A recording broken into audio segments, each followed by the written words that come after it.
Mına бүгін қалдайған қырғыз елінен ақ бата құлынымызды ақ бешіге бөтен алаңыз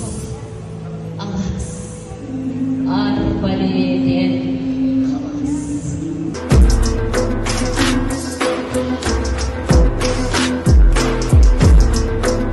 Манасқа ел болғым, ел көштікті шер болғым, арғымақ менен қамшылап құлыным бұйырса, ел жерінде құрғым.